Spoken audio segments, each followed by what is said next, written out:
Tú nos indicas. Muy buenos días a todos. Es un gusto para mí darles la bienvenida a todos los que se están conectando y sobre todo a nuestra ponente de lujo, la doctora Araceli García Rico. Nosotros estamos bueno, personalmente desde el Comité Estatal de Participación Ciudadana del Sistema Anticorrupción de Puebla, pero estoy enlazada con compañeras de todos los sistemas anticorrupción de los estados que nos acompañan. Veo varias compañeras y principalmente pues le doy la bienvenida y agradezco la colaboración y esta iniciativa a la presidenta de la Comisión de Género de la Red Nacional de CPCs, a Montserrat Flores, quien también es integrante del Comité Estatal de Participación Ciudadana de Baja California y que nos hizo favor de contactar a nuestra gran ponente de hoy. Y pues nos va a dar un mensaje, Monse. Si puedes prender tu micrófono.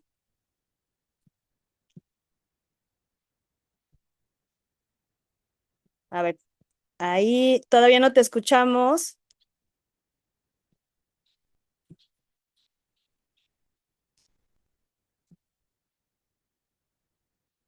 Creo que se nos congeló un momento, Monse.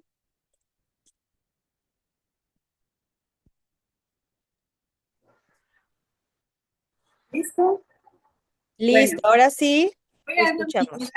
gracias de una manera muy puntual.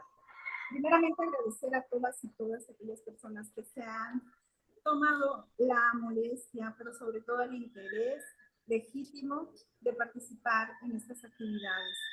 Estamos dando inicio a un proceso de investigación, de participación y sobre todo de recolección de información de aquellas mujeres que han sido líderes y que tienen bajo su responsabilidad el cumplimiento de las políticas públicas en materia de género en todo el país.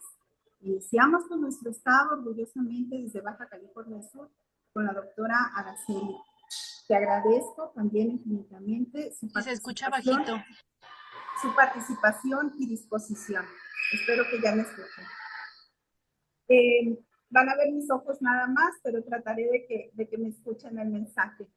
La historia de la participación de las mujeres en la política y en la decisión de las mismas políticas públicas en nuestro país es reciente. Por lo tanto, hemos considerado desde la Comisión de Género de la Red Nacional de Comités de Participación Ciudadana darle la importancia que merece a la historia y sobre todo a recabar desde la misma experiencia de estas mujeres que lideran la política pública cuál ha sido su participación y su experiencia en lo mismo.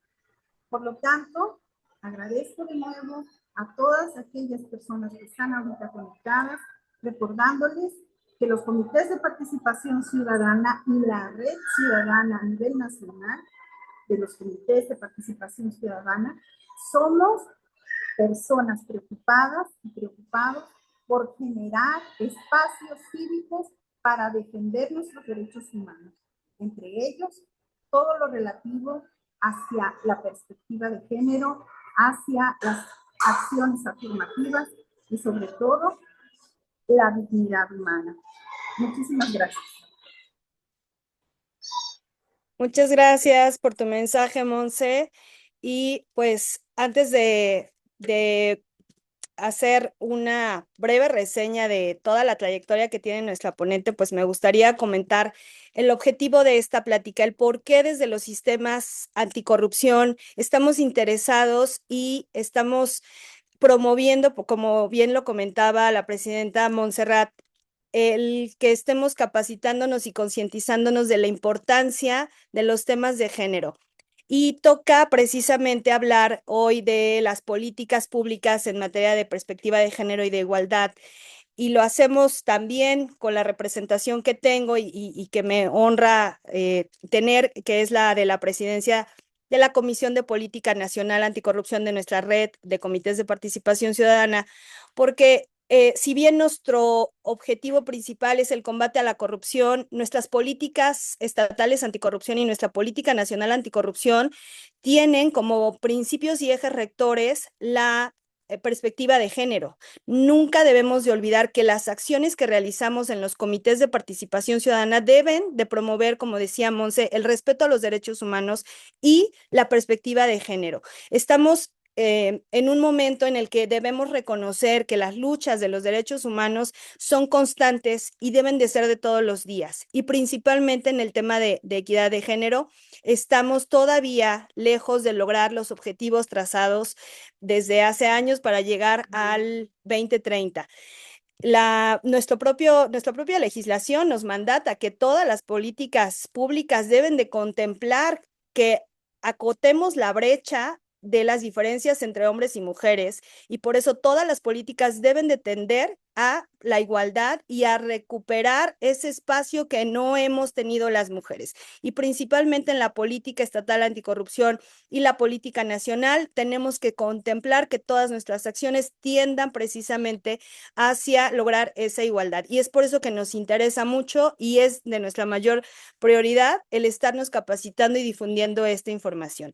Precisamente por eso tenemos hoy con nosotros a la doctora García Rico, de quien me voy a permitir resumir su gran trayectoria, pero comentarles lo más importante y destacable, que ella es doctora y maestra en Derecho por el Instituto de Desarrollo Jurídico, es licenciada en Derecho por la UNAM, se tituló con la tesis Propuesta de creación de la Secretaría de la Fuerza Aérea Mexicana, ha sido consultora para la implementación de la política de igualdad de género para empresas, es conferencista y articulista nacional e internacional, ha sido docente y actualmente sigue siendo docente por examen de oposición de cátedra, CIME-SAC, IPN, Área de Humanidades, es directora de la Unidad de Politécnica de Gestión con Perspectiva de Género del IPN, ha sido consejera electa del Instituto Nacional de las Mujeres de la Ciudad de México, directora general de Igualdad de Género en Indesol y Cedesol, cuenta con diplomados como la prevención de la violencia contra niños, niñas y adolescentes por el Instituto de Investigación Jurídica de la UNAM,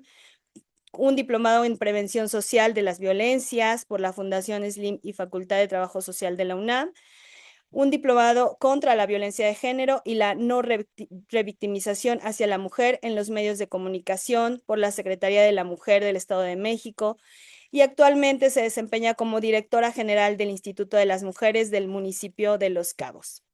Pues sin más, doctora, le cedo la palabra y si nos ayuda compartiendo su presentación. Es un Claro gusto que tener. sí, muchas gracias, maestra Cecilia Uchim, por la invitación. Gracias a Monse. Felicito, agradezco la presencia de todas y todos los integrantes de los comités de participación ciudadana del país conectados aquí, mis compañeras, compañeros también del municipio de Los Cabos. Bienvenidos de esta manera virtual a este bello municipio. A la Comisión de Igualdad de Género, gracias Monse por la invitación, y por supuesto a la Comisión Nacional de Política Anticorrupción, que tienen a bien invitarme a esta charla. Yo la denominaría charla, pero como bien acaban de presentar una reseña de mi trayectoria, pues verán que el cargo que más ha dejado huella en mí, sin duda, y ahí va ya mi presentación, pues es el de haber sido directora general de Igualdad de Género del Instituto de Desarrollo Social, el Indesol, que pertenecía a Cedesol, ahora Bienestar. Y ante este orgullo que tuve de haber participado en este instituto tan loable, pues es que surge mi compromiso permanente, no importando el cargo en el que yo me encuentre, de siempre apoyar a las organizaciones de la sociedad civil. Una pregunta, maestra Ceci, ¿ahí se ve mi presentación? ¿Ya se ve? Listo. Correcto, muy bien. Eh, Antecedente y presente de las políticas públicas y la implementación de presupuestos en materia de género. Bueno, pues me gustaría que nos remontáramos no a hace algunas décadas o hace algunos, no sé, 20 años, 30, 50, vámonos a cómo surge y por qué surge la asistencia social en nuestro país, pues vámonos hasta el siglo XVI. Hernán Cortés funda el Hospital de Jesús, con la fundación del Hospital de Convalecientes y Desamparados, creado en 1537 y a cargo del laico Bernardino Álvarez. Esta Fundación Hospital de la Mujer también se creó, bueno, más adelante, en 1582. En el siglo XVIII, la fundación del Colegio de las Vizcaínas por un conjunto de laicos en 1732. También el Monte Pío, el famoso Monte Pío, el que todavía seguimos viendo en varios lugares del país, también creado desde 1755, establecido por don Pedro Romero de Terreros. En el siglo igual XVIII fue la llegada de la dinastía de los Borbón a España, hubo una modernización y laicismo y se incrementan las obras de asistencia por los particulares y distintos gremios.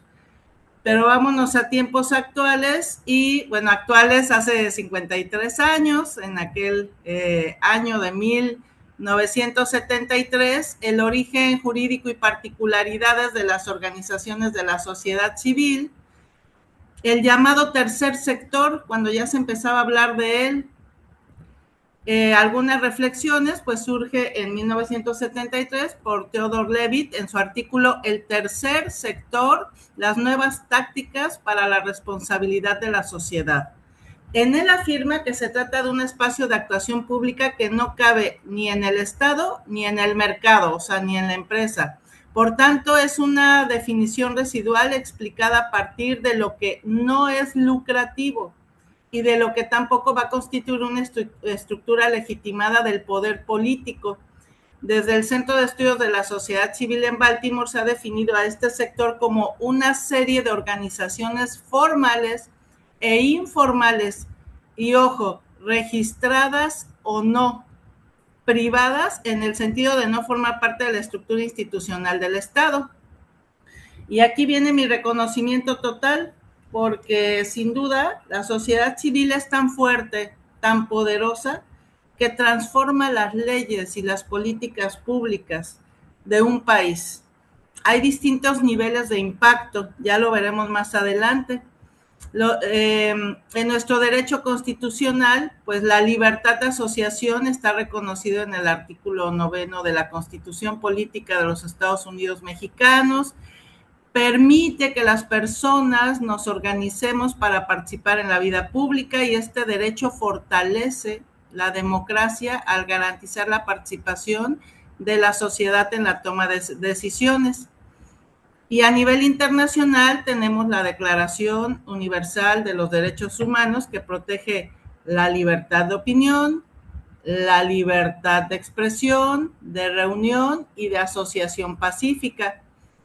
Y vámonos un poco a nuestro país. En 1994 surge el Instituto de Desarrollo Social, INDESOL, mismo que tenía un programa de corresponsabilidad social, también la convocatoria de igualdad de género y con una Contraloría Social que seguramente muchas y muchos de los que están aquí conectados y que es un tema que platiqué con Montserrat Flores, que desde que la conocí nos identificamos, pues esta Contraloría Social se conformaba las y los dictaminadores que analizaban y calificaban los proyectos que cada año surgían a partir de las convocatorias de corresponsabilidad social del INDESOL.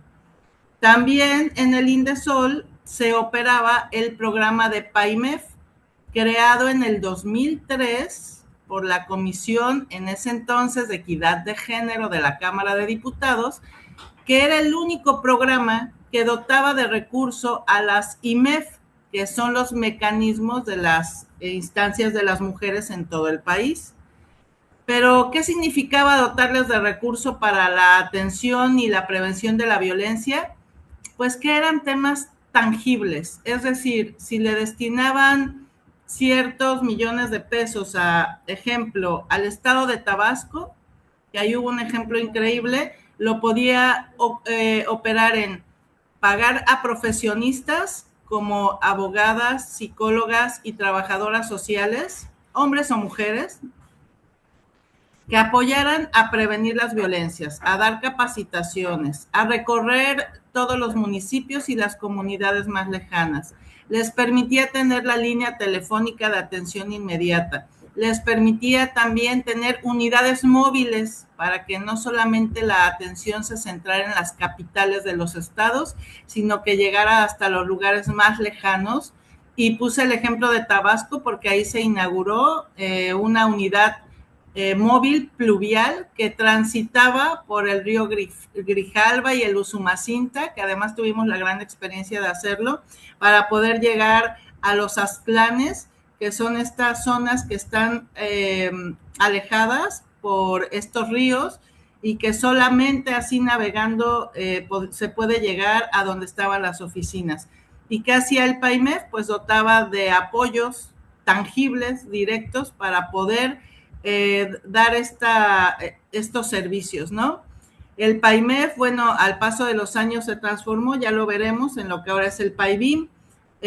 También tuve yo la gran oportunidad, pues el destino, ¿no? En 1994, cuando apenas había terminado bueno, ya llevaba un poquito de meses de haber terminado la Facultad de Derecho de la UNAM, entré a trabajar a la Cámara de Diputados cuando se creó la primer comisión de participación ciudadana en el Congreso. Ahí se reconocía la importancia de las ONGs, organizaciones no gubernamentales. Y se hizo esa primer reunión, que fue una riqueza inconmensurable de presencia de organizaciones con ánimo filantrópico, entregado, altruista, en la cual pues todas y todos hablaban de la importancia del reconocimiento y de una ley de participación ciudadana, del reconocimiento también, y fue cuando surge también ahí viene, Ley Federal de Fomento de las actividades realizadas por las organizaciones de la sociedad civil.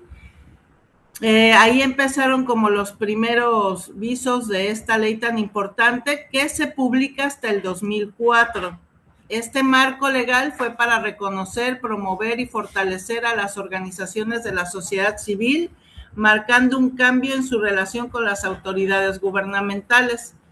Lo interesante también es que ya les platiqué, ¿no? En el 94, pues me sumé a la Comisión de Participación Ciudadana, pero también en el 2003 fui asesora de una diputada federal de Baja California Sur, Estela Ponce, y como asesora me correspondía acompañarla a las reuniones de la Comisión de Equidad de Género, todavía era Equidad.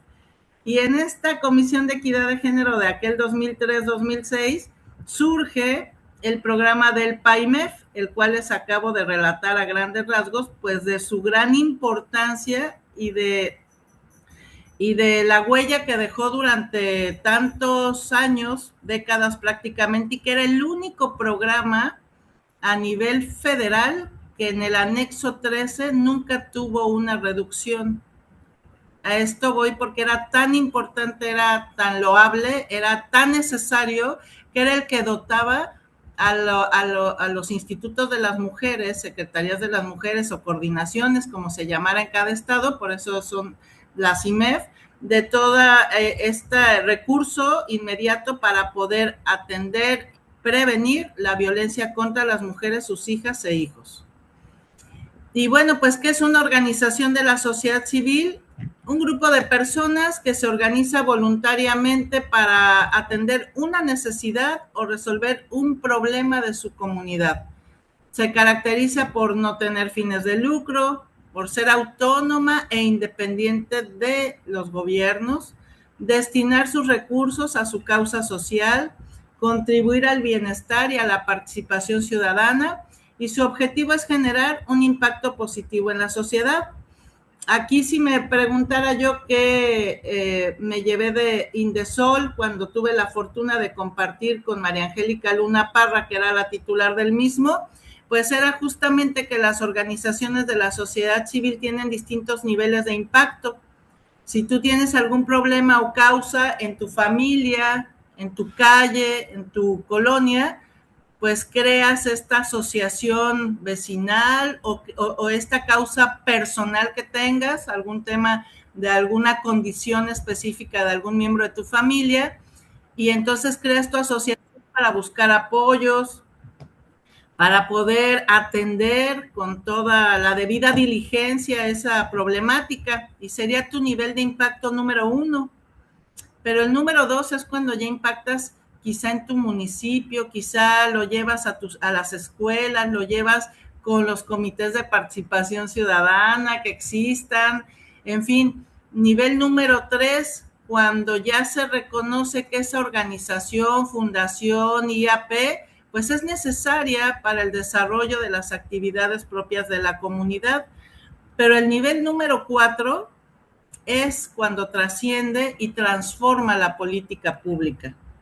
Entonces, estos niveles son muy importantes, todos, sin lugar a dudas, necesarios, y pues lo importante pues es saber que las organizaciones estarán ahí siempre con una serie de restricciones jurídicas muy importantes a partir de la ley de fomento, que si bien aquí tengo otra imagen, en el 2000, recientemente, bueno, en el sexenio pasado, pues ya el Indesol se transformó, actualmente es la Dirección General para el Bienestar y la Cohesión Social, se encuentra en la Secretaría del Bienestar, ya no se lleva a cabo la convocatoria de corresponsabilidad, ya no, tampoco opera el programa PAIMEF, pero pues también no solamente fue aquella famosa circular 1 en la cual pues ya no se reconoce, se extingue, ¿no?, la participación y el apoyo a las organizaciones de la sociedad civil y con ello la transformación del Indesol, sino que también una serie, y ya que estamos con la Comisión del Sistema Anticorrupción, pues sabrán que también por la situación a nivel país que se llegó a dar, pues las leyes se robustecieron. Por ejemplo, las organizaciones de la sociedad civil, pues siempre con una lupa muy específica respecto a cómo se realizan las actividades de autobeneficio o beneficio mutuo, o sea, este tema siempre de atender la ley, cómo distribuir remanentes entre sus integrantes, cómo aplicar los apoyos y estímulos públicos que reciban a fines distintos para los que fueron autorizados, dejar de realizar la actividad o actividades previstas en el artículo 5º, realizar proselitismo político, todo esto está prohibido, son infracciones a la ley, llevar a cabo proselitismo de índole religioso, realizar actividades ajenas a su objeto social, no destinar sus bienes, recursos, intereses y productos a los fines y actividades para los que fueron constituidas, abstenerse de entregar los informes que les solicite la dependencia, no mantener a disposición la información de las actividades que realicen, omitir información o incluir datos falsos en los informes, no informar al registro sobre cualquier modificación o su acta constitutiva o estatutos, no cumplir con cualquier obligación que le corresponda en los términos de la presente ley. Y sobre todo, bueno, pues ustedes sabrán, las obligaciones fiscales también se incrementaron justamente para que hubiera mayor transparencia y rendición de cuentas. Entonces, todo ello, más aparte de la falta de estímulos gubernamentales, pues es lo que han hecho que menos personas decidan registrar formalmente sus organizaciones de la sociedad civil, ya sea, pues al menos quienes llegamos a tener organizaciones, pues sabemos que cada año hay que presentar un informe. Las que tenemos CLUNY, algunas más tienen deducibilidad y son ante el SAT, en fin. Ahorita seguramente quienes nos escuchan y tienen o tuvieron sus organizaciones, les viene a la mente toda esta serie de requisitos que siempre hay que cumplir, ¿no? Algunas características de las organizaciones de la sociedad civil, pues es que son organizadas, cuentan con una estructura interna y desarrollan sus actividades de manera regular, independientemente de que estén o no formalmente constituidas o registradas legalmente. Privadas, son instituciones independientes del Estado, aunque puedan recibir apoyo o financiamiento de instancias gubernamentales, mantienen su autonomía en funcionamiento. Autogobernadas, disponen de sus propios mecanismos de administración y toma de decisiones. Sin fines de lucro, su propósito principal no es generar ganancias económicas para distribuirlas entre personas propietarias, integrantes o accionistas. Si obtienen excedentes, estos deben reinvertirse en el cumplimiento de su misión y objetivos sociales. Y las voluntarias, la participación de sus integrantes se basa en la libre decisión y el consentimiento de las personas y no en una obligación derivada de una relación contractual o legal. ¿Qué tipo de organizaciones civiles existen en México? Bueno, pues hay distintas, ya lo comentamos. Asociación civil, la figura jurídica más común en organizaciones civiles, formada por personas que buscan un fin común sin repartir utilidades. Sociedad civil, compuesta por personas que ofrecen servicios profesionales o realizan actividades económicas, permitiendo beneficios económicos a sus integrantes. Instituciones de asistencia o beneficencia privada pueden tener diferentes denominaciones según la legislación local, como IAP, IBP o ABP. Y aquí, bueno, pues entramos a un tema muy importante, ya lo decía Monse, que sí la llegué yo a escuchar, pegué bien el oído para, pues, hacer esta reflexión en torno a que las mujeres nada se nos ha concedido. Han sido luchas de siglos, de propuestas. Si recordamos aquella publicación de Violetas de Anáhuac a fines de 1800, donde las mujeres ya generaban esta publicación justamente para hacerse presentes en la vida pública de nuestro país, en la cual exponían su pensamiento, sus poemas, temas muy específicos en los cuales ellas se reunían con ese pretexto también para empezar a exigir el voto de la mujer en México.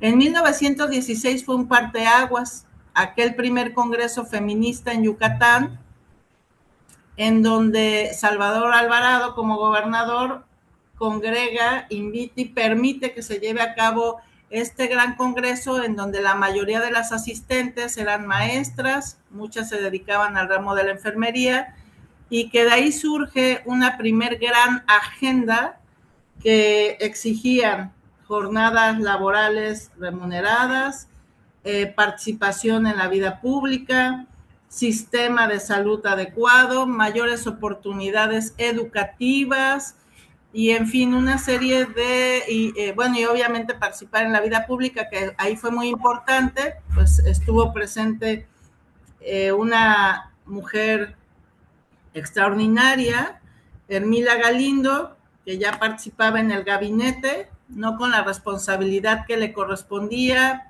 porque todavía había muchas resistencias, pero que sin duda vino a transformar y a hablar de mucha seriedad de la participación de las mujeres en los gabinetes.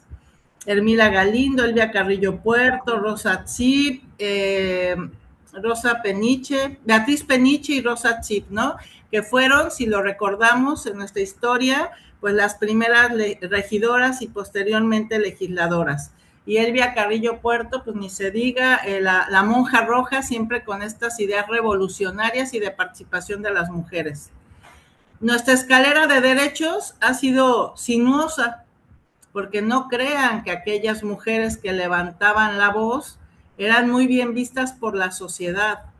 Siempre las mujeres que exigimos el acceso a nuestros derechos seremos incómodas, aquí o en cualquier país, antes o actualmente. Y entonces esta escalera de derechos, pues reitero, lo mencionaba Montserrat, pues no ha sido fácil. En 1953 obtuvimos el derecho al voto, en 1974 se reconoce la igualdad jurídica entre mujeres y hombres en la Constitución. Viene la ley de paridad que vino a revolucionar y a mover, ¿no?, las entrañas del sistema político actual, en la cual pues no solamente es la obligatoriedad legislativa, que bueno, también desde los años 90 con el sistema de acciones afirmativas llamadas cuotas, se fue ganando espacio, ¿no? De que si primero era el 30% de un solo género, de un solo, ¿no? Después fue el 40%, hasta que llegamos a la etapa paritaria. Y pues como por ahí decían, ¿no? Las leyes generalmente las tenemos, pero siempre se le busca el recoveco para violarlas, pues sabemos cómo existió aquel ejercicio fuera de toda ética de las famosas Juanitas, que a pesar de que ya se tenía la participación de mujeres en un segmento de 1 a 1 en las listas de representación proporcional, pues ponían a mujeres como propietarias para posteriormente exigirles que renunciaran a su curul y dejarle el paso a los hombres de sus partidos políticos. También tuve la oportunidad de participar por allá en el año 2000, ay, se me va exactamente la fecha, pero habrá sido 2009, en la creación del reglamento del 2%, en donde justamente la sociedad civil impulsó este análisis en cada partido político sobre cómo se utilizaban los recursos del 2% destinados al fortalecimiento y liderazgo de las mujeres en el país. Y pues era curioso porque pues cuando nos entrevistaron, en ese entonces yo era líder nacional de las mujeres del sector popular, y escuchaba yo a mis mismas compañeras de partido de otros sectores y decían, no, pues todo está bien, a mí sí me destinan recursos para mis capacitaciones de oratoria, de negociación, de media training, ¿no? Y yo decía, pues qué raro, ¿no? Ha de vivir un mundo alterno, porque yo acá desde el sector popular debo gestionar todo, desde mis viajes, ya sea en autobús, en avión, debo estar solicitando a distintas personas que me apoyen con el hotel de mis invitadas, los sueldos son muy bajos, en fin, realmente era como un mundo diferente el que platicaban. Y entonces, pues yo sí empecé en, al menos lo que me correspondía a mí en el partido que me encontraba, a señalar que para nada, que había que estar siempre justificando de más para que te pudieran dar apoyo para la capacitación, que era lo mínimo indispensable. Entonces ya de ahí entrevistaron a mujeres de muchos otros partidos y dijeron, sí, es que justifican los líderes, prácticamente todos hombres de los partidos políticos, que dan recurso para mujeres porque pagan a más personal para intendencia o porque le sacan, le dan más impresiones para la campaña de cierta candidata, cuando pues eso era un gasto corriente. Y de ahí surge aquel reglamento del 2%, del cual también pues me siento muy orgullosa de haber formado parte, para que se estableciera prácticamente el qué y cómo se iba a utilizar. Y ya en varios estados, de acuerdo a su vocación democrática y transformadora, pues fue subiendo el porcentaje. En algunos ya llega hasta el 7% de acuerdo al estado pública o al partido político. Y bueno, pues esta escalera de derecho pues nos hizo soñar siempre con que llegáramos a tener mujeres, una mujer en la presidencia, mujeres en las gubernaturas. Antes las podíamos contar con los dedos de las manos y las recordábamos y en qué año entraron, y se hicieron muchos libros de las primeras al menos 7 gobernadoras de nuestro país. Ahorita podemos decir con mucho orgullo que también se ha avanzado de manera paritaria, que ya hay, gracias a la ley de igualdad, pues la obligatoriedad de que exista paridad en las cámaras, paridad en los gobiernos y la primera mujer presidenta de nuestro país. ¿Qué programas existen? Ahí les pongo la liga, ya le compartí yo la presentación también a las organizadoras. Pues el anexo 13 con las erogaciones para la igualdad. Quien no conozca este anexo 13, pues ahí se distribuye el recurso que gestionan los legisladores para apoyar todos los programas a nivel administración pública federal respecto al impulso y apoyo para las mujeres. Si ustedes entran a la liga, pues verán que cada dependencia tiene ahí señalado el segmento en el cual va a utilizar ese recurso. La mayoría es para la transversalización de la perspectiva de género. Esto es muy loable y lo importante es, y yo aquí sí insisto, por la experiencia que he tenido, he sido titular de 3 unidades de género a nivel federal, la de, ya mencioné, del INDESOL, que a su vez era la unidad de género de la CEDESOL, del Infonavit y también del Instituto Politécnico Nacional. Me siguen los institutos, ¿verdad? Porque pues ahora soy la directora general del Instituto de las Mujeres del municipio de Los Cabos, pero bueno, a lo que voy es que sin duda la creación de las unidades de género en cada dependencia es fundamental para sí transversalizar, para llevar a cabo todas las capacitaciones, pero sobre todo para crear esos comités de atención a la violencia laboral y sexual que existe en cada dependencia. Bueno, actualmente contamos con el programa para el adelanto, bienestar e igualdad de las mujeres, PROABIM, que lo opera la Secretaría de las Mujeres. Ahí está la liga también, y pues lo importante es saber que pues las necesidades de las mujeres siguen en constante crecimiento. Es decir, a pesar de los recursos que se destinen, que se etiqueten, que es el término correcto, a pesar de todas nuestras grandes campañas desde sociedad civil, gobierno, academia, en la comunidad, pues se ha incrementado lamentablemente la violencia contra las mujeres, niñas y adolescentes, y pues estamos ante una situación crítica en la que 11 mujeres son asesinadas diariamente, y pues la verdad sí es un tema de alerta nacional que debemos todas y todos seguir trabajando en conjunto para el tema. Ustedes sabrán que recientemente presentó y firmó la presidenta de la República la Ley General para prevenir, atender e investigar y reparar el daño del feminicidio. Ahorita está en el Senado. Ayer vi a las senadoras que recibieron, o antier, perdón, la iniciativa, por la cual yo estoy segura se aprobará. Y pues esto nos habla pues de la gran deficiencia que existe a nivel nacional para articular los esfuerzos, primero sí para prevenirlo, pero también para atender con todos los principios a las víctimas, para investigar, tan solo para mantener la cadena de custodia, que ya es un gran tema, o sea, y el reconocer que cada muerte violenta de las mujeres deba ser considerada e investigada desde el inicio como feminicidio. Ahí me regreso poquito, en aquellos años mozos del 2003, cuando participaba yo en la Comisión de Equidad de Género como asesora, también tuve la oportunidad de conocer a Marcela Lagarde, la doctora Marcela Lagarde, que desde la Comisión de Feminicidio, pues logró el impulso y el reconocimiento de este fenómeno dentro de las leyes mexicanas, porque decían, ¿cómo lo vamos a reconocer si ya existe el homicidio culposo o doloso?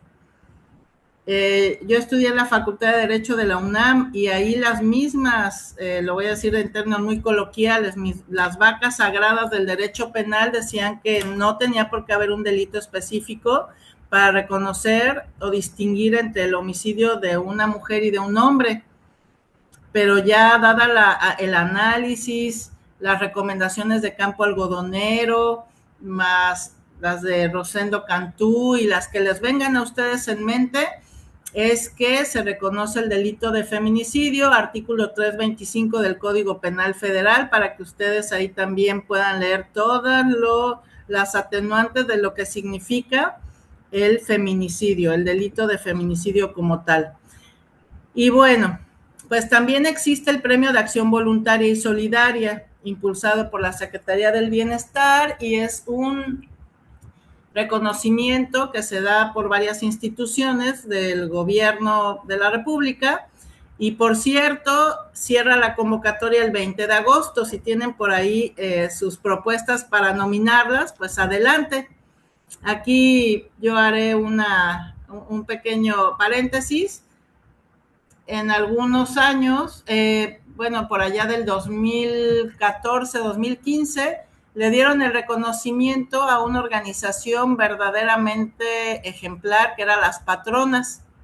Ellas no se registraron, no tenían su acta constitutiva, no tramitaron su CLUNY, no se dieron de alta en el SAT, para el RFC, o sea, nada. Era una organización que de manera natural se reunió para profesionalizar la manera en la que ellas de todo corazón le daban el alimento a las personas que transitaban en el tren llamado La Bestia.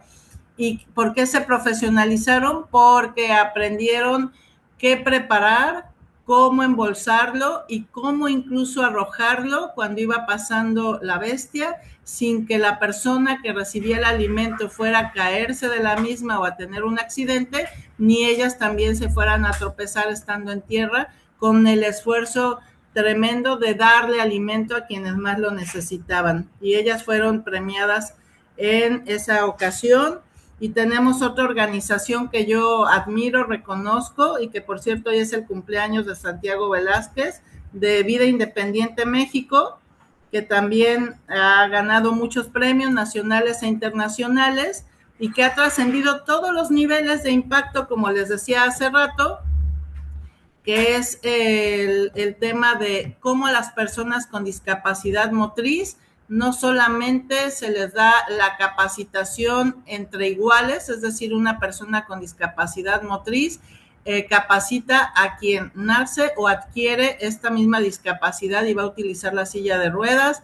Modernizaron las sillas de ruedas, tienen los cojines antiescaras, pero lo más importante, les dan la capacitación para dominar el uso de esta silla de ruedas, así sea en lugares tan sinuosos como la Ciudad de México, donde incluso ingresar al Metrobús o a cierto transporte público es muy complicado para ellas y ellos, y que lo hacen de una manera extraordinaria a través del buen manejo de su silla de ruedas. Pero además, también generaron convenios con empresas tan importantes que pues podemos saludarles a muchas y a muchos de Vida Independiente México en el aeropuerto cuando nos están recibiendo nuestro boleto, nuestro pase de abordar o revisando nuestra identificación, pertenecen justamente a FADI o Vida Independiente México. Bueno, y vámonos un poco a los números en nuestro país. ¿Cuántos millones de mexicanas y mexicanos somos hasta el día de hoy? Aproximadamente 120 millones. Reconocidos en el registro de las organizaciones de la sociedad civil, solamente tenemos 46,707. O sea, de 120 millones de habitantes, solamente existen registradas 46,707 organizaciones. Esto nos habla de que la capacidad asociativa de nuestro país o la cultura de la asociación pues es muy poca. Prácticamente hasta que no te sucede algo es cuando buscas la manera de generar incidencia. De estas organizaciones de la sociedad civil registradas con domicilio, y me voy al estado de Baja California Sur, pues tenemos 341. De estas registradas con domicilio en Los Cabos, 81, nada más. Y de ese total de 81, las organizaciones en Baja California Sur relativas a la promoción de la equidad de género, pues solo son 67. ¿Se dan cuenta? Y así cada quien puede hacer su ejercicio en cada estado de la República. Los datos son públicos, están en la página, pero lo importante pues es darnos cuenta que la cultura de nuestro país pues todavía nos falta creer que la acción voluntaria debe ser parte de nuestra educación permanente. Hay países como Finlandia, Noruega, Suecia, que imaginarán es mucha menos la población, pero que tienen hasta 800,000 organizaciones de la sociedad civil, o países como Suiza, donde no terminas tus estudios profesionales si no hiciste 6 meses de acción voluntaria. Y aquí, bueno, pues yo también hago un reconocimiento a las cámaras empresariales, que he tenido una gran posibilidad de compartir con ellas, desde Canaco, Coparmex, Amex, MEAMGE, todas con las que he tenido, obviamente el Consejo Coordinador Empresarial de Mujeres, que continúan con acciones de corresponsabilidad social, con un gran respeto y un gran agradecimiento, ¿no?, a la comunidad que ha permitido que sus empresas crezcan, se fortalezcan y permanezcan ahí, y que de esa manera pues ellos le retribuyen mucho a esa sociedad a través de acciones de corresponsabilidad. Recordaremos, hace rato les dije que había desaparecido el programa de corresponsabilidad social, pero también son esfuerzos y conciencia estatal que ha generado que ciertas gobernadoras o gobernadores lo impulsen desde sus estados. Yo me llevé una gratísima sorpresa aquí en el municipio de Los Cabos, fue como literal, no les exagero, volví a creer en la humanidad, aunque suene muy exagerado, cuando me encuentro que en este gobierno, en esta 15ª administración, a través de Atención Ciudadana, el arquitecto Cristian Agúndez y quien era entonces el director de Participación Ciudadana, Manuel Guerrero, junto con Omar Manzano, organizan la Feria de las Organizaciones de la Sociedad Civil. Y bueno, pues me remonté a todos los años que a mí me había tocado desde los años 90, pues ver cómo se creó y se fortalecieron pues estos programas y cómo la sociedad civil vino a transformar las leyes, ¿no? Participaron más de casi 100 organizaciones, comedores comunitarios, empresas, academia, y fue un gran reencuentro entre la sociedad. Ahí la conferencista fue Adriana Macías, pero sobre todo se sentaron las bases pues para fortalecer a la sociedad civil tan importante. ¿Cómo vemos tangiblemente que las políticas han cambiado o las leyes han cambiado a partir de la participación de la sociedad civil? Y aquí me regreso así rápidamente al tema del impulso de las políticas públicas para mujeres. La ley Ingrid, ¿han escuchado hablar de la ley Ingrid? Que sanciona servidores públicos, medios de comunicación y cualquier persona que capture, difunda, filme, publique o comercialice material de víctimas. Y obviamente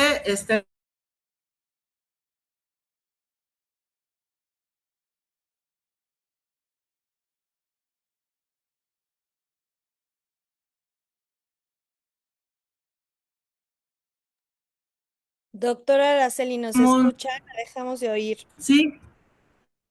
Perdón, ya la tenemos de regreso. Ah, sí, se escuchó bien lo de ley Ingrid, ¿verdad? Solamente lo último, Ah. ya no le escuchamos. Bueno, esta serie de reflexiones que voy a hacer son como muy tangibles de cómo la sociedad civil influye en las políticas públicas, en la modificación de leyes o en visibilizar y sancionar ciertas conductas, como la ley Ingrid, que ahí viene, sanciona a servidores públicos, medios de comunicación y a toda aquella persona que difunda o comercialice material de víctimas. Esto es el derecho a la dignidad del cadáver. La ley Monse surge para sancionar penalmente a quienes encubran a feminicidas, eliminando la excusa absolutoria que protegía a los familiares o amigos cercanos. Se creó tras el feminicidio de Montserrat Bendímez Roldán en el 21, cuyo agresor escapó con la ayuda de sus padres. Tenemos también la ley Olimpia, que surge a partir y pues de Puebla, justamente, Olimpia Coral Melo, que es un conjunto de reformas al Código Penal Federal y a la Ley General de Acceso de las Mujeres a una Vida Libre de Violencia y aprobadas a nivel estatal en cada uno de las entidades federativas, y su objeto es reconocer y sancionar la violencia digital y la violación a la intimidad sexual, es decir, la difusión de contenido íntimo sin consentimiento, imponiendo de 3 a 6 años de prisión. Gracias a su lucha, esta legislación fue aprobada en todos los estados y se reconoció en el 2021 a nivel federal. De hecho, pues queremos volverla a invitar acá a Baja California Sur. La violencia vicaria en México, este es otro ejemplo también. Mujeres, colectivos, y aquí mi reconocimiento a las jóvenes que forman parte de las colectivas a nivel nacional por su fuerza, por su preparación, por levantar la voz y por demostrar pues la nueva forma del feminismo que está en su cuarta ola y que son las que transforman también las políticas en este país. Y bueno, la violencia vicaria en México está reconocida en la Ley General de Acceso de las Mujeres a una Vida Libre de Violencia. Dispone que la patria potestad puede ser limitada o suspendida cuando quien la ejerce incurre en violencia vicaria buscando desvincular al agresor. ¿Cuál es la finalidad? Es que busca dañar, controlar o vengarse de la madre, destruyéndola emocionalmente al atacar lo que ella más quiere. Y bueno, esto daría pie cada una de ellas, yo creo que a más conferencias, porque traen toda una historia de lucha, una historia de logros también. La ley Monzón, pues también es una reforma integral a los códigos civiles y penales estatales, iniciada en Puebla en 2023, lamentablemente por el feminicidio de Cecilia Monzón, y el objetivo es proteger a los menores evitando que queden bajo la custodia de quien asesinó a su madre. Y pues sí, es una gran lucha que ha dado su familia, principalmente su hermana desde España, para no quitar el dedo del renglón. Y aquí podemos ver algunas legislaciones, algunas normativas que se han ido adicionando, reformando para poder dar pie a esta ley Monzón. La ley Malena, a nivel federal, existen iniciativas para reformar el Código Penal Federal que castiga la violencia ácida, que es un delito autónomo y no solo lesiones, sino es una tentativa de feminicidio. La ley Malena en México, aprobada primero en Ciudad de México y luego en varios estados, reforma códigos penales locales para castigar la violencia ácida, que son pues el arrojar sustancias ya sea ácido o corrosivas o inflamables. Hay penas de 8 a 12 años de prisión. Y bueno, pues ahí viene, si el ataque causa daño permanente, deformidad o afecta órganos, se clasifica como tentativa de feminicidio, elevando la pena sustancialmente. Y todo, bueno, conocemos a María Elena, la saxofonista, que lamentablemente como unas 80 mujeres más en el país han sido víctimas de la violencia ácida. La ley Valeria es una reforma aprobada en febrero del 2026 por la Cámara de Diputados para tipificar el acecho o el stalking como delito federal, incorporando al artículo 281 del Código Penal Federal. Y pues ahí viene a grandes rasgos, ¿no? Cómo se tipifica, cómo se configura, y también en Baja California Sur. Y pues bueno, aquí hago una pausa y la verdad es un tema muy, muy doloroso. Hace unos 4 días conocimos el tremendo feminicidio doloroso, lamentable de Dafne, una estudiante de 13 años que fue a una academia militarizada para un curso de verano, y al 4º día de estar ahí, pues le informan a su mamá, Alejandra Quintos, ella y su abuelita, unas mujeres valientes como las mexicanas somos, siempre poniendo el dedo en el renglón de exigir justicia, porque en esta academia militarizada, pues la asesinaron, ¿no? A través de tortura, y bueno, todavía no alcanzamos a comprender todos los alcances del por qué esta joven la asesinaron, pero esta iniciativa que está presentando su mamá en medio del dolor surge justamente a partir de la pérdida de su hija y busca regular y proteger a los menores de edad en instituciones de formación militarizada y campamentos. Propone prohibir prácticas que atenten contra la integridad física y emocional de los menores, como las novatadas, los castigos físicos, la tortura emocional, ejercicios extremos, actos de humillación o cualquier acto disfrazado de disciplina que represente un riesgo para su salud o su seguridad. Busca también establecer controles, protocolos de seguridad y mecanismos de supervisión para que instituciones operen de manera segura y, sobre todo, responsable. Y bueno, aquí dice para menores, justamente pues por la situación que se presentó del feminicidio de Dafne, pero quienes no sabemos, quienes hemos tenido conocidas, conocidos en instituciones militares, pues incluso, ¿no?, en escuelas públicas, de esas famosas novatadas que tanto dañan. Y bueno, pues ya prácticamente para concluir, ¿cuáles son nuestros retos actuales? Y dicho también por la CSW, que habla de la condición social jurídica de las mujeres, pues es el acceso a la justicia, que sigue en incremento la violencia de género en el ámbito público y privado, la brecha salarial, los estereotipos de género que regresan una y otra vez. Tan solo basta ver, y bueno, pues ahí sí haré énfasis, un video que surgió hace como menos de un año de el jugador, el Chicharito, que decía que el papel tradicional de la mujer pues era en la casa, atender al hombre y todo ello, y que se ha ido incrementando ahora con el tema y las tendencias de tradwife, que pues muy respetable quienes sí decidan optar por estar en su casa y atender con toda la entrega, las actividades propias del hogar, pero que no se circunscriba esa como el deseo de las mujeres.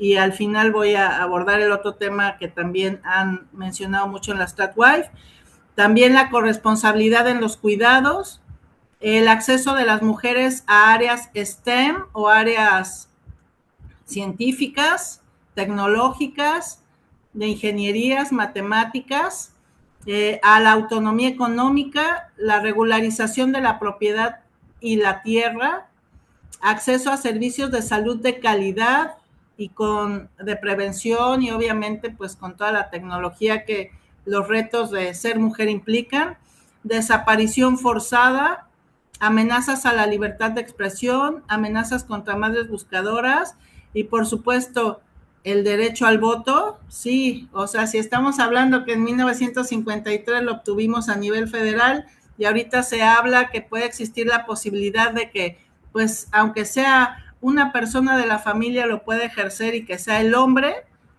cuando viene a nuestra mente que hay muchas familias monoparentales encabezadas por mujeres autónomas, es decir, todo esto que además está creciendo en redes sociales, pues sí nos viene a generar una serie de reflexiones de que mientras más avanzamos en nuestros derechos, más debemos defenderlos. Es un día a día.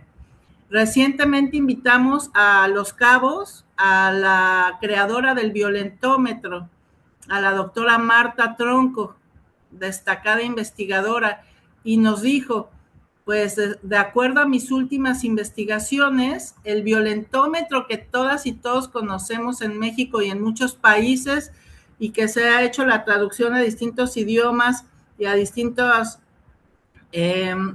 lenguas originales, pues lamentablemente aumenta un segmento más, que es todas las modalidades de la violencia digital. Y ya de ahí pónganle como les venga en mente de lo que les ha sucedido. Así que aquí hay algo, esto nos invita a reflexionar. Aquí yo les dejo algunos portales sobre lo que hemos platicado.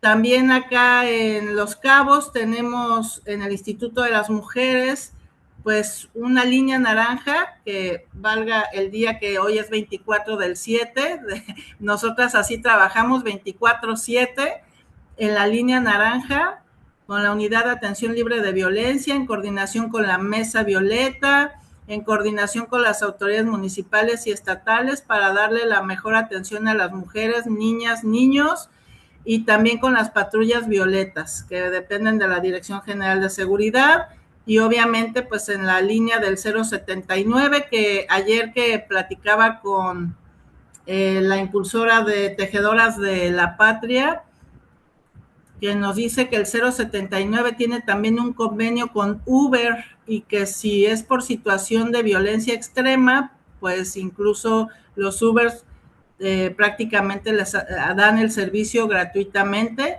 y ellos lo señalan en su aplicación. Termino con este mural hermoso que habla de la cohesión social, del sentido de pertenencia, justamente impulsado en aquel entonces en un concurso de murales en el estado de Puebla. Mira, Ceci, hasta ahora he mencionado mucho Puebla, y pues creo que esto nos invita siempre a reconocernos como parte de un todo, a trabajar en comunidad, y que si todas y todos dedicáramos mínimo 2 horas de nuestro día a la acción voluntaria, pues otro México sería. Así que muchísimas gracias por su atención. Muchas gracias, doctora. Pues de verdad que estamos inundados de información que tenemos que revisar, que tenemos que seguir puntualizando. Nos deja un reto muy grande de seguirnos adentrando precisamente en el tema de género y de la regulación que existe y que muchas veces no hemos comprendido, que es uno de los retos que mencionaba, ¿no? No tenemos todas las capacitaciones necesarias para comprender todo lo que implica la transversalidad y la interseccionalidad que pues nos mandata incluso la ley de igualdad para hombres y mujeres, ¿no? Entonces, la verdad es que el reto es abrumador, y toda la información que nos deja y que nos comparte hoy, pues nos deja ver que hemos avanzado, pero eh, bueno, pues yo quiero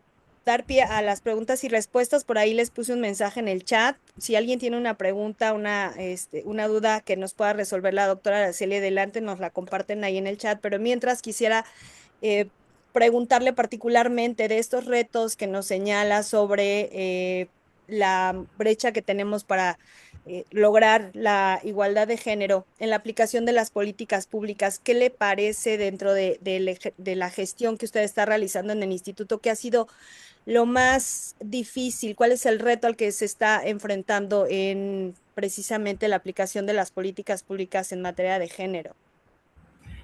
Pues gracias por la pregunta, maestra Ceci. Creo que no es exclusivo, actualmente digo, tengo un cargo municipal, pero a nivel federal hay muchas resistencias. No porque la ley avance vamos a cambiar culturalmente y entonces en automático vamos a ver paridad en los cargos que por talento y compromiso nos corresponden. Creo que lo más importante es conocer la ley para hacerla, para aplicarla. Voy a poner un ejemplo muy sucinto.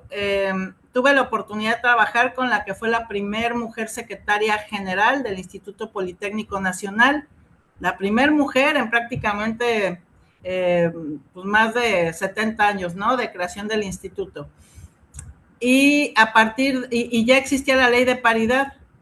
Entonces yo pensé, pues qué bien, el Instituto Politécnico ya está muy a la vanguardia, tiene incluso el eje transversal, pero salió ella y a partir de ahí ha habido puro hombre, director y secretario general, y ni qué decirte, en el media superior y a nivel superior no hay paridad en las direcciones, ¿ven?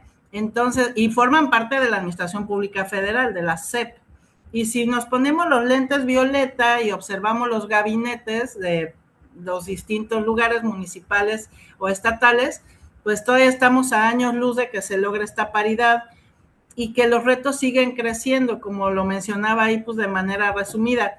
Yo creo que lo importante son las capacitaciones y yo le apuesto mucho a capacitaciones mixtas, no solo de mujeres. Las mujeres ya sabemos qué nos duele, qué nos falta, qué nos han ofendido, humillado, violentado, etcétera, etcétera, etcétera. Pero la otra parte de la sociedad debe estar ahí para trabajar en conjunto para alcanzar los retos. Así es, totalmente de acuerdo. Las mujeres tenemos un acercamiento más hacia todo ese tipo de información. Además, recordemos que pues dentro de las políticas públicas se debe de contemplar que haya una capacitación, una sensibilización para el empoderamiento de las mujeres, y empoderamiento no es una palabra que haya surgido en la sociedad civil para generar controversia, porque muchas veces dicen, ay, ya estamos cansados de esto del empoderamiento. El empoderamiento lo tenemos inserto en la ley de igualdad para hombres y mujeres, y es una obligación del Estado, y las políticas públicas tienen que tender al empoderamiento. Entonces sí o sí tenemos que estarnos capacitando, y la verdad es que sí ha sido lamentable encontrar, al menos en mi profesión, que los ministerios, los y las ministerios públicos no están capacitadas, ¿no? Y que reciben a una mujer que viene de sufrir una violencia grave, y que puede ser una sobreviviente de feminicidio, y no la tratan como se debería, con los protocolos, ¿no? Para la atención de víctimas de feminicidio. Entonces, sí creo que también es un reto importante el tema de la capacitación. La verdad es que por eso agradecemos muchísimo que personas tan preparadas como usted, doctora, y que tienen esta trayectoria, que está conociendo, porque eso nos dejó ver, que está conociendo todos los ámbitos, tanto lo social como lo legislativo, como lo político, está inmersa precisamente en todos estos escenarios en donde hace falta avanzar mucho en la implementación de políticas de género. Yo aplaudo que hoy nos acompaña también Gaby Chumacero, que es diputada aquí en Puebla, y ella es nuestra primera mujer trans diputada, y la verdad es que tenemos que ir reconociendo precisamente esos logros, ¿no? A veces me enfrento como activista a que nos digan, eso que tú promueves, no deberíamos de promoverlo, hay que centrarnos en la inseguridad que nos está aquejando hoy en día, pero no, tenemos que seguir viendo todas las problemáticas y las violencias que sufrimos y que se sufren en los grupos vulnerables muy específicos, como por ejemplo también la comunidad trans, ¿no? A ver, tengo dos comentarios. Saludos a la Una diputada. pregunta. Una pregunta de Yolanda Misco, ¿cómo definiría en una palabra u oración el presupuesto de género? Que tenemos, mira, para empezar, la perspectiva de género son todas estas herramientas que nos van a permitir identificar las desigualdades, para empezar. Entonces, ¿cómo direccionar un presupuesto de género? Pues de acuerdo a la necesidad específica de cada dependencia, de cada estado, de cada municipio, de cada comunidad.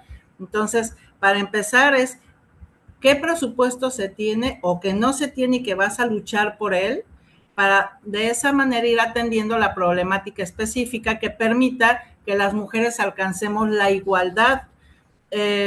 Aquí yo sí, ahorita que lo comentaba maestra Ceci, del acceso a la justicia, al menos en el municipio de Los Cabos, que aquí veo conectada y además muy puntual Alexia Embarcadero, ella es quien coordina la mesa de seguridad junto con el director general, el alcalde y la esposa del alcalde, la señora Sol, pues estos esfuerzos, pero así impresionantes, para poder atender de veras con todo el cuidado que requiere cualquier situación de violencia contra las mujeres, sus hijas e hijos.